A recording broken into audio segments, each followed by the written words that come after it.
जय श्री राम, जय Shri Mahakal. Railway sector पिछले एक साल में कुछ भी परफॉर्म नहीं कर पाया है। उसके अलावा जो प्राइवेट प्लेयर्स हैं रेलवे सेक्टर में, उनका भी कुछ भी परफेक्टली रुझान तो सामने दिख नहीं रहा है।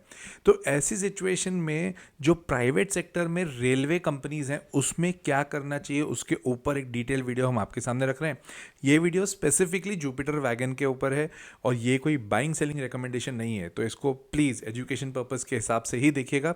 और आपको अगर अपने बाइंग सेलिंग डिसीजन लेने हैं तो अपने फाइनेंशियल कंसल्टेंट से बात करने के बाद लीजिएगा। एज यूजुअल जब भी मैं कोई भी अपना वीडियो शूट करता हूँ या किसी कंपनी के बारे में डिटेल एनालिसिस करता हूँ तो उसको कुछ चैप्टर्स में डिवाइड करता हूँ ताकि वो हमारे व्यूअर्स के लिए, आप सब के लिए एक बेहतर अंडरस्टैंडिंग में डेवलप हो पाए। तो इसको भी मैंने 4 चैप्टर्स में कवर किया है। सबसे पहले जो आता है that is news and update, secondly business structure, third financials and fourth technicals. उसके बाद ये तो मैं ज़रूर बताता ही हूँ कि मैं इस कंपनी में इन्वॉल्व हूँ या नहीं, involve in the sense invested हूँ या नहीं, या मैं फ्यूचरिस्टिक सोच रहा हूँ क्या इसमें इन्वेस्ट करने का।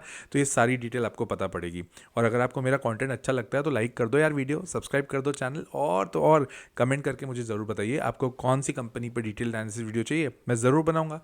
ये भी वैसे ही बना है। तो let us begin with first chapter that is news and update. एक है ना, इनका सेगमेंट सिर्फ रेलवेज में नहीं है, ये अब क्या कर रहे हैं, मोबिलिटी की तरफ जा रहे हैं, दैट इज इलेक्ट्रिक व्हीकल्स के सेगमेंट में जा रहे हैं। इन्होंने GEM that is Jupiter electric mobility के नाम पर एक कंपनी बनाई जहां पर इन्होंने अपना जो स्टेक पहले, क्योंकि सब्सिडरी कंपनी है, सब्सिडरी तभी होती है जब 50% से ज़्यादा की होल्डिंग हो, यहाँ पर 60% की होल्डिंग इनकी ऑलरेडी है। इसको बढ़ाकर 75% इन्होंने करी है क्योंकि इनका एक विजन है, और वो विजन ये है कि इनको मिनिमम 10,000 ईवीज बनाना चालू करना है। तो 10,000 ईवीज अगर आप साल भर में बनाओगे तो देखो ईवीज की खपत तो है, क्योंकि now everyone is actually shifting towards these kind of mopeds which are EV. जैसे अगर मैं एक्टिवा की बात करूँ तो एक्टिवा ने भी तो अपनी ईवी लॉन्च कर दी। कोई भी आप पेट्रोल व्हीकल लेने में ज़्यादा इंटरेस्टेड नहीं है, सबको लग रहा है कि हम ईवी सेक्टर में जाए तो बढ़िया है। तो ईवी में स्कोप तो है, इसमें कोई डाउट नहीं है। 60% से बढ़ाकर ये कितने पे ले गए, उसको 75% पे ले गए अपनी सब्सिडी में इन्वेस्टमेंट। इसके पीछे एक और कारण भी है। अभी के टाइम पे जो इनका रेवेन्यू है वो मेजॉरिटी आता है रेलवे वैगन से। अब ये चाहते हैं कि इनका 50% से ज़्यादा का जो रेवेन्यू है वो ईवी से है। अब आप 2 मिनट सोचो ऐसा क्या हो रहा है कंपनी में। सिंपल सी बात है, जितना आप रेलवे पर डिपेंडेंट रहोगे और रेलवे जैसे ही स्लो हुआ आपकी कंपनी की हालत खराब हो जानी है। 750 का शेयर था ये, जो अब करीब 250-300 के बीच में ट्रेड कर रहा है। अब तुम खुद सोचो, अगर इतना कंपनी पे इम्पैक्ट पड़ जाता है सिर्फ एक सेक्टर के थोड़े से कम होने पर या इनफैक्ट स्लो होने पर, तो ऑटोमेटिकली रिस्क इनके ऊपर बहुत ज़्यादा है। यही चाहती है कंपनी कि हम इसके ऊपर ज़्यादा डिपेंडेंट नहीं रहे, और सबको पता है कि ईवी का फ्यूचर बहुत ब्राइट है। तो कंपनी शिफ्ट करना चाहती है नॉन वैगन बिजनेस पे, दैट इज इलेक्ट्रिक मोबिलिटी पर जाना चाहता है ताकि ये रेलवेज पर ज़्यादा डिपेंडेंट ना हो। तो ये थी इसकी न्यूज़। ये सब चीज़ों को एनालाइज करना एक बहुत इंपॉर्टेंट पार्ट होता है आपके इन्वेस्टमेंट्स का। तो इसीलिए द लॉजिकल इन्वेस्टर जो अपना कोर्स है उसमें हम लोग यही सिखाते हैं, जिसका वेबिनार 6 अप्रैल को आने वाला है और कोर्स लॉन्च है 15 अप्रैल से। जो वेबिनार है वो सिंपल बेसिस पर ये बताया जाएगा कि कोर्स में क्या सीखते हैं हम लोग, कैसे करेंगे। अगर आप ऑप्शन सीखना चाह रहे हो तो मेरा कोर्स आपके लिए नहीं है, फ्यूचर सीखना चाह रहे हो तो भी नहीं है, क्रिप्टो सवाल ही नहीं है, और इंट्राडे भी नहीं। अगर आप लॉन्ग टर्म लॉजिकल इन्वेस्टिंग करना चाहते हैं तो ये आपका कोर्स है। आप कमेंट कर दीजिएगा कोर्स या वेबिनार, तो आपको डिटेल्स उसकी मिल जाएगी, या आप मेरी वेबसाइट CA-nikhilnirani.com पे भी जा सकते हो, वहाँ से भी आप जाकर रजिस्टर करा सकते हो। सो सेकेंड चैप्टर पर आते हैं, जो आता है कंपनी का बेसिकली बिजनेस स्ट्रक्चर क्या है। सबसे पहली चीज़, कंपनी क्या करती है, it is into railway business. जो रेलवे के जितने डब्बे, सिंपल बेसिस पे डब्बे, जो रेलवेज के वैगन्स होते हैं, जो खाली वैगन्स होते हैं। आपने कभी ट्रेन में ट्रैवल किया हो तो ट्रेन में ट्रैवल करते करते हमने देखा होगा मालगाड़ी जाती है तो कई कई जगह मालगाड़ी के डब्बे नहीं होते, सीधा सिर्फ वैगन्स होते हैं। तो वो भी ये बनाती है। डिफेंस के लिए काफ़ी कुछ काम करती है, डिफेंस के जो डब्बे वो बनाती है। और इसके अलावा पैसेंजर व्हीकल्स के जो पैसेंजर के जो डब्बे होते हैं, पैसेंजर कोचेस, वो तो बनाती है। Road and multi modal mobility पे भी वो फोकस कर रही है, जहाँ पर ये लोग वाटर टैंकर्स के ऊपर काम कर रहे हैं, डेटा सेंटर के कंटेनर्स बना रहे हैं। मतलब they are actually diversifying their business in a very proper way, which is good. Revenue की बात करूं, अभी तक 86% of the revenue comes from the wagon business. जो ये कंपनी चाहती है कि हम थोड़ा इसको शिफ्ट करके ईवी में लेके जाएं, ठीक है, सही भी है। कमर्शियल व्हीकल की जो बॉडीज होती हैं उसमें ये 11% है और कंटेनर्स बनाने में 1% है। अभी तक ईवी में बहुत ज़्यादा मूवमेंट है नहीं, क्योंकि इनकी सब्सिडरी में वो ज़्यादा मूवमेंट आता है। 60 से ज़्यादा इनके क्लाइंट्स हैं, जिसमें टाटा मोटर्स भी इनका क्लाइंट है, महिंद्रा एंड महिंद्रा भी है, वेबटेक भी है, और उसके अलावा अदानी पोर्ट्स भी आता है। 12 मैन्युफैक्चरिंग फैसिलिटी है इसके पास में। कंपनी छोटी नहीं है, कंपनी इज़ ह्यूज। कोई बड़ी बात नहीं है कि ये कंपनी कब भागने लग जाए आपको पता नहीं पड़े। एट दी एंड अगर ईवी के सेगमेंट में जा रही है तो देखो कंपनी मेहनत तो कर रही है और अगले लेवल तक कर रही है। इनकी एज ऑफ नाउ कैपेसिटी है 8,000 वैगन्स बना सकते हैं पर ईयर। अब बस अगर रेलवे की तरफ से इनको मिल जाए ना ऑर्डर्स, और बराबर उसका एग्जीक्यूशन ये लोग कर दें, बराबर पेमेंट्स आ जाए, तो कंपनी कहाँ से कहाँ पहुँच सकती है, गेस तो आप भी कर पा रहे होगे, मेरे को तो समझ में आ रहा है। Let's come to the third chapter, that is financials, which is very important chapter to understand. इसका मार्केट कैपिटलाइजेशन 15,435 करोड़ है, मतलब ये मिड कैप कंपनी है।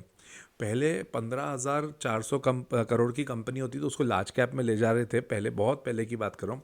आजकल तो ये मिड कैप में आ गई है।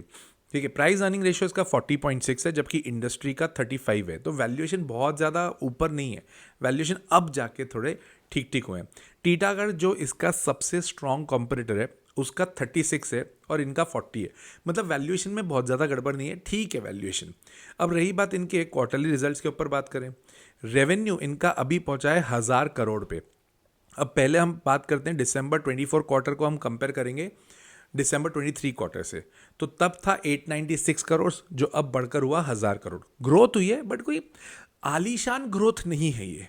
ऑपरेटिंग मार्जिन की बात करें, पहले 125 करोड़ था दिसंबर 2023 में, जो बढ़कर 141 करोड़ हुआ है, ठीक है, good enough. Profit after tax पहले 83 करोड़ था, जो बढ़कर 98 करोड़ हुआ है, ये भी ठीक है, फेयरली अगर मैं देखूं तो ठीक लग रहा है। अब पिछले सितंबर क्वार्टर से इसको कंपेयर किया जाए तो सितंबर क्वार्टर में रेवेन्यू था 974 करोड़, जो अभी दिसंबर क्वार्टर में कितना हुआ 1,000 करोड़, तो बहुत ज़्यादा ग्रोथ नहीं है ये। तो ये कोई पॉजिटिव बात नहीं है, क्योंकि ऐसी कंपनीज में एटलीस्ट 10% की तो क्वार्टरली ग्रोथ आप पकड़ो यार, तो जाके तो कंपनी एक लेवल पे पहुंचेगी। यहाँ पे 10% की भी ग्रोथ नहीं हुई है, इनफैक्ट 3-4% की हुई है। ऑपरेटिंग प्रॉफिट की बात करें 133 करोड़ से 141 crore, profit after tax 89 crore से 98 करोड़, ये ठीक है फिर भी, but at the and company के रिजल्ट्स जो है ना वो मज़ा नहीं दे रहे हैं। अब वो मज़ा इसलिए नहीं दे रहे हैं, साथ ही साथ अभी मार्केट गड़बड़ भी था। सितंबर क्वार्टर बहुत कंपनियों का ख़राब गया, दिसंबर क्वार्टर भी ख़राब गया। मार्च 2024 के जो क्वार्टर के रिजल्ट्स हैं वो बहुत मान्य रखेंगे, वो बहुत इंपॉर्टेंट है। तो लेट्स सी उस पर जब हालत आती, जब उसका रिजल्ट आता है तब क्या होता है, वो देखना हमारे लिए, आपके लिए, सबके लिए, जो भी इन्वेस्टर्स हैं उनके लिए बहुत इंपॉर्टेंट है। प्रमोटर्स की अगर मैं बात करूं तो पहले 60.65% थे, जो बढ़कर अभी 68% हुए हैं। प्रमोटर्स जब अपना स्टेक बढ़ाते हैं that is considered as a very positive point. FIIs पहले नेग्लिजिबल थे 0.07%, जो बढ़कर अब 3.44%, मतलब 3.5% है। मतलब एफआईआईज ने थोड़ा बहुत रुझान दिखाया है, जबकि हर जगह एफआईआईज अपना माल बेच रहे हैं, यहाँ पर थोड़ा फिर भी इन्वेस्टेड हैं। डीआईआईज की बात करते हैं, डोमेस्टिक इंस्टीट्यूशनल इन्वेस्टर्स की, जो पहले 9% थे अब वो 1% है। डीआईआईज बेच रहे हैं, एफआईआईज ने थोड़ी बहुत खरीदी करी है। पब्लिक की शेयर होल्डिंग जो पहले 30% थी वो गिरकर अभी 26% हुई है। इससे एक चीज़ समझ में आ रही है कि ये जो 8% इन्होंने खरीदा है, किसने, प्रमोटर ने, वो या तो डीआईआई से खरीदा है, राइट, या फिर ओपन मार्केट से इन्होंने 3-4% खरीदा है। तो ये अगर देखा जाए तो डीआईआई कम कर रहे हैं बट प्रमोटर बढ़ा रहे हैं, तो it is a considered as positive point. Public की जो शेयर होल्डिंग है वो 30% से गिर के 26% हुई है, ये भी एक पॉजिटिव पॉइंट है। देखा जाए तो इस कंपनी में अगर ये सिर्फ रेलवे पर डिपेंडेंट नहीं होती है और मैं सिर्फ फंडामेंटल्स के ऊपर बात करूँ तो बढ़िया लग रही है कंपनी। But let's come to the fourth chapter, that is technicals. 294 इसका फाइनल अच्छा खासा सपोर्ट है, अगर वो टूट जाता है तो दिक्कत आएगी, ये ध्यान रखिएगा। 294 बहुत क्रिटिकल सपोर्ट है। एज ऑफ नाउ मैं इसमें इन्वेस्टेड नहीं हूँ, और रेलवेज में मेरा थोड़ा रुझान वैसे भी कम रहता है, मैं ज़्यादा इन्वेस्टेड रेलवे में रहना पसंद कम करता हूँ, तो एज सच मैं रेलवेज में भी इन्वेस्टेड नहीं हूँ। आप इन्वेस्टेड हो या नहीं मुझे ज़रूर कमेंट करके बताना, और शेयर करिएगा अपने दोस्तों के साथ। आई होप कि वाला वीडियो आपको अच्छा लगा होगा, और अगर अच्छा लगा है तो लाइक कर दो यार वीडियो, सब्सक्राइब कर दो चैनल, और कमेंट करके मेरे को ये भी बताइएगा कि आपको और कौन सी कंपनी पर डिटेल एनालिसिस वीडियो चाहिए, मैं ज़रूर बनाऊंगा जैसे ये भी बनाया है। मिलते हैं अगले वीडियो में, टिल देन जय श्री राम, जय श्री महाकाल।